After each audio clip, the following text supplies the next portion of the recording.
Ste imeli mogoče kakšen plan B, če recimo, če crowdfunding ne bi dosegel pledža? Ta prvemu v bistvu smo imeli načeloma, bolj je bil pač plan B, da pač se scancela zadeva, se še malo bolj pripravi, se zakrpa luknje, pa se proba še enkrat. To je ponovadi, ja. Ja, mislim, ampak drugače v prvi nismo imeli nekaj plan B-ja, v bistvu v drugi ga pa načeloma ne rabimo. Zaradi tega, ker kot prvo smo toliko spoznali celoten proces in vse, da smo imeli že v štartu čisto realistične cilje. V sili bila tudi na druge načine proizvedli produkt.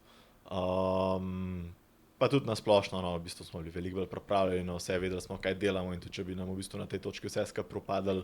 Pa tudi izkušnja je bila verjetno veliko lepša, glede na to, da ste že v prvem dnevu Sigurno, presegli ja, 100,000. Ne, vse to je pri Kickstarterju, veš, prva 2 dneva sta kritična, ona dva ti pokažeta, kako boš rastel, kje boš prišel. Ne samo to, prva 2 dneva sta kritična že z vidika, kako platforma deluje, algoritem, če v prvih 9 dnevih fundaš, te algoritem pač pobere.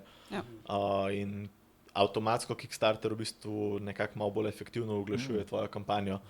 Ampak pač je pa res, da to je pač zdaj dvorezen meč. Veliko projektov morate vedeti, to izkoristiti in si dajo zelo nizke cilje. In pol jim ne uspe dostaviti. Mislim, recimo si dajo cilj 14,000 evrov.